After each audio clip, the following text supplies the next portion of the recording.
নমস্কাৰ ছাত্ৰ-ছাত্ৰীসকল, মই তোমালোকক আজি 10মান শ্ৰেণীৰ বিজ্ঞানৰ প্ৰথম চেপ্টাৰ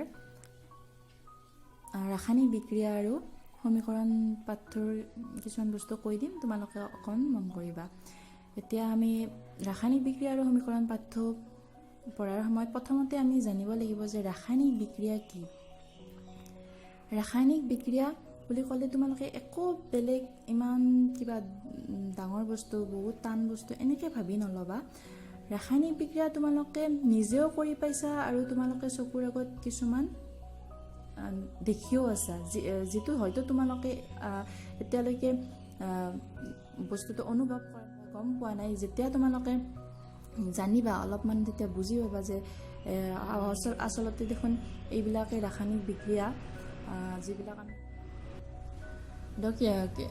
যেতিয়া তোমালোকে গম পাবা যে তোমালোকৰ চকুৰ আগত ঘটি থকা কিছুমান পৰিৱৰ্তন ৰাসায়নিক বিক্ৰিয়াৰ ফলত হয়, তেতিয়া তোমালোকে ভালকৈ বুজি পাবা। তোমালোকৰ কিতাপত কিছুমান উদাহৰণ দিয়া আছে।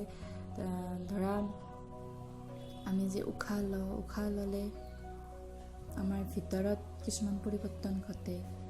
আমাৰ কি হয়, আমি যেতিয়া আমাৰ খাদ্যবস্তু হজম হয়, আমাৰ শৰীৰৰ ভিতৰতো ৰাসায়নিক বিক্ৰিয়া চলি আছে। যেতিয়া বস্তুবিলাক হজম হয়, তোমালোকে যিবিলাক বস্তু খাইছিলা সেইবিলাকৰ পৰা আমাৰ শৰীৰে কিছুমান বস্তু আহৰণ কৰিলে। এইবিলাক ৰাসায়নিক বিক্ৰিয়াৰ ফলতে সম্ভৱ হৈছে।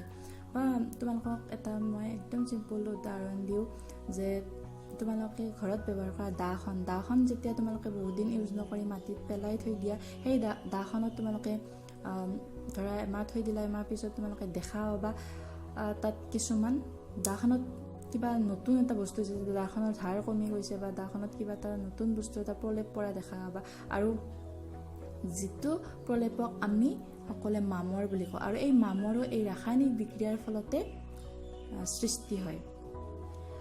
আৰু এই ৰাসায়নিক বিক্ৰিয়া আমি যি পদ্ধতিৰ দ্বাৰা লিখি প্ৰকাশ কৰি দেখুৱাম সেইটোৱে হ'ল ৰাসায়নিক সমীকৰণ। এই ৰাসায়নিক সমীকৰণৰ দ্বাৰা আমি সংকেত ব্যৱহাৰ কৰি, মৌলবোৰৰ সংকেত ব্যৱহাৰ কৰি আমি অতি সহজে এইবিলাক ৰাসায়নিক বিক্ৰিয়াটোৰ কথা আমি প্ৰকাশ কৰিব পাৰোঁ।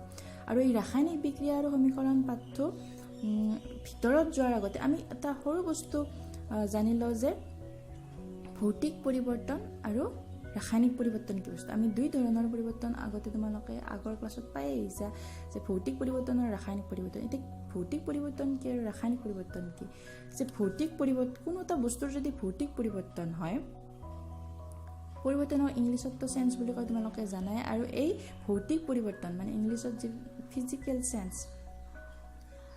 ভৌতিক পৰিৱৰ্তন হ'লে কি হয়, বস্তু এটা ভৌতিক পৰিৱৰ্তন হোৱা বস্তু এটাৰ পদাৰ্থৰ যিটো গুণ থাকে সেই গুণটো সলনি হৈ নাযায়। কিন্তু ৰাসায়নিক পৰিৱৰ্তন হ'লে সেই বস্তুটোৰ, সেই পদাৰ্থটোৰ যি ৰাসায়নিক গুণ, যি মানে পদাৰ্থটোৰ গুণ থাকিব, সেই গুণটোৰ পৰিৱৰ্তন হয়। ধৰা মই এটা সৰু উদাহৰণ দিছোঁ ভৌতিক পৰিৱৰ্তনৰ কাৰণে। ধৰা মই এটা উদাহৰণৰ দ্বাৰা তোমালোকক এই দুয়োটা বস্তুৰ কথা বুজাই দিম। এডাল যদি মম জ্বলাই লোৱা, এই মমডালত আমি এই দুই ধৰণৰ পৰিৱৰ্তন দেখিবলৈ পাম। ধৰা এই মমডালত দুই ধৰণৰ পৰিৱৰ্তন চলিছে, যে মমডাল জ্বলাই লৈছা মানে মমডাল কি হৈছে, গলি গৈছে। গলি কি হয়, এইডাল চুটি হৈ আছে, মমডালৰ গলন হৈ আছে, গলন। আৰু এই গলন হ'ল পৰিৱৰ্তন। মানে কি হৈছে, মমডাল গলি চুটি হৈ আছে। সেই গলি যোৱা মমখিনি আৰু এই যিডাল প্ৰথম আমি গোটা মম লৈছিলোঁ, সেই মমডাল একে গুণ বিশিষ্ট হৈছে। সি চুটি হৈ যাব পাৰে বা টুকুৰা বা মমৰ সৰু সৰু টোপালৰ সৃষ্টি হয়। সেই মমৰ টোপালটোত মমৰ যিখিনি গুণ থাকিব আৰু এই গোটা মমডাল, প্ৰথমতে নজ্বলোৱা মমডালত যিটো গুণ আছিলে সেই একেই থাকিব। এইটো হ'ল মমডালৰ গলনটো হ'ল ভৌতিক পৰিৱৰ্তন।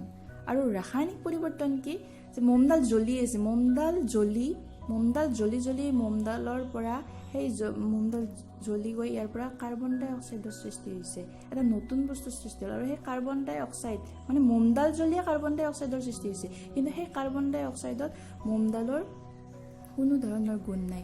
আৰু তাৰমানে কি, মমডালৰ গুণ সেই মোমডালত থকা পদাৰ্থৰ গুণৰ পৰিৱৰ্তন ঘটিছে আৰু এইটো হ'ল ৰাসায়নিক পৰিৱৰ্তন।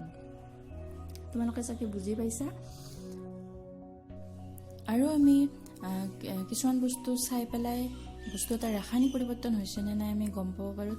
যেনেদৰে অৱস্থাৰ পৰিৱৰ্তন, গোটাৰ পৰা কেতিয়াবা জুলীয়া হয়, জুলীয়াৰ পৰা কেতিয়াবা গেছীয় হয়, বা কেতিয়াবা গোটাৰ পৰা ডাইৰেক্ট গেছীয় হয়। এইবিলাক পৰিৱৰ্তন চাই আমি গম পাব পাৰোঁ। আৰু বস্তুটোৰ ৰঙৰ পৰিৱৰ্তন, ৰাসায়নিক বিক্ৰিয়া ঘটিলে বস্তুৰ কেতিয়াবা ৰঙৰ পৰিৱৰ্তন হয়, কেতিয়াবা গেছৰ সৃষ্টি হয়, তাত কেতিয়াবা উষ্ণতাৰ পৰিৱৰ্তন হয়। আৰু এইবিলাক পৰিঘটনাৰ পৰাই আমি গম পাব পাৰোঁ যে বস্তু এটা ৰাসায়নিক বিক্ৰিয়া ঘটিছে নে নাই। আৰু তোমালোকক তোমালোকে সদায় কৰি থকা বা সদায় দেখি থকা এটা ৰাসায়নিক বিক্ৰিয়াৰ কথা ক'ম, চাবা। মই তোমালোকক কৈছোঁ যে তোমালোকে নিজেও ৰাসায়নিক বিক্ৰিয়া কৰি পাইছা। মই এতিয়া সেইটো কেনেকৈ পাইছা কৈ দিছোঁ। ধৰা একদম চিম্পুল বিক্ৰিয়া এইটো, মানে মই তোমালোকক ক'লোঁ যে ৰাসায়নিক বিক্ৰিয়া কৰি পাইছা। তোমালোকে ৰাসায়নিক বিক্ৰিয়া কৰি পাইছা, কিন্তু তোমালোকে গম পোৱা নাই যে কেনেকৈ কৰিছা। তোমালোকে সদায় এটা বস্তু খোৱা নহয়, আৰু সেই বস্তুটো হ'ল চাহ। আমি সদায় খাওঁ। চাবা, চাহ বনোৱাৰ কাৰণে আমি কিছুমান বস্তু ব্যৱহাৰ কৰোঁ। ধৰা পানী দিওঁ, পানীৰ লগত গাখীৰ দিওঁ, গাখীৰৰ লগত চেনি দিওঁ, চেনিৰ লগত চাহপাত দিওঁ। আৰু এই পানী, গাখীৰ, চেনি, চাহপাত লগ হৈ এটা নতুন বস্তুৰ উৎপত্তি হয়, যাৰ নাম চাহ। মানে এটা নতুন বস্তুৰ সৃষ্টি হয়, উৎপত্তি নহয় বাৰু, এটা নতুন বস্তুৰ সৃষ্টি হয়, যিটো চাহ। এতিয়া চোৱা, তোমালোকে এটা পানীৰ এটা বেলেগ বৈশিষ্ট্য থাকে, গাখীৰৰ এটা বেলেগ বৈশিষ্ট্য থাকে, চেনিৰ গুণ বেলেগ বা বৈশিষ্ট্য বেলেগ, চাহপাতৰ গুণ বেলেগ। আৰু এই প্ৰত্যেকটোৰে গুণবিলাক লগ হৈ ইয়াতে এটা নতুন গুণৰ, যে এইবিলাকৰ গুণৰ সংমিশ্ৰণত এটা নতুন গুণ থকা এটা নতুন বস্তুৰ সৃষ্টি হৈছে, যিটোক আমি চাহ নাম দিছোঁ। এতিয়া চাহ খাই তোমালোকে না পানীৰ দৰে লাগে, না গাখীৰৰ দৰে লাগে, না চেনিৰ দৰে লাগে, না চাহপাতৰ দৰে লাগে। কোনো এটা নিৰ্দিষ্ট এটা বস্তুৰ লগত এই চাহৰ মিল নাই। এই গোটেইকেইটাৰ সংমিশ্ৰণত এটা নতুন বস্তুৰ সৃষ্টি হয়, যিটোক আমি চাহ বুলি কৈছোঁ। এইটো এটা তোমালোকে বুজি পোৱাৰ কাৰণে মই এটা সহজ উদাহৰণ দিছোঁ। আৰু এই যে এনেকৈ লিখিলোঁ প্লাছ চিন দি, আৰু ইয়াতে কাৰ চিন দি পেলাই লিখিলোঁ, আৰু এইটোকে এইটো মানে সমীকৰণ বুলি কয়। এইটো মই শব্দ সমীকৰণেৰে লিখিছোঁ।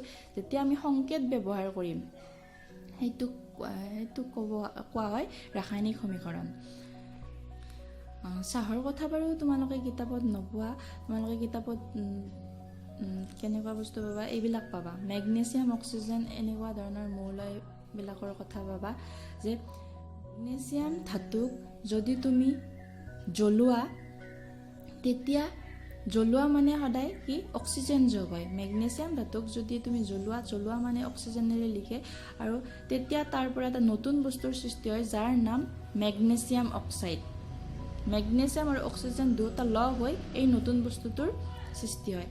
আৰু এইটো হৈছে শব্দ সমীকৰণ। আৰু এইটোক যদি আমি সংকেত ব্যৱহাৰ কৰি লিখোঁ, মেগনেছিয়ামক কোৱা হয় Mg প্লাছ অক্সিজেন মানে তোমালোকে জানা O2, আৰু ইয়াৰ পৰা এটা নতুন বস্তুৰ সৃষ্টি হ'ব MgO, যাৰ নাম মেগনেছিয়াম অক্সাইড। আৰু সহজকৈ ক'ব গ'লে এইখিনি হ'ল প্ৰথম কনচেপ্ট, যিখিনি তোমালোকে এই পাঠ্য পঢ়াৰ আগতে জানি ল'ব লাগিব। এতিয়া তোমালোকে ভালকৈ বুজি পাইছানে? মোক কমেণ্ট বক্সত জনাবা, আৰু কিবা আশা থাকিলে সুধিব পাৰিবা।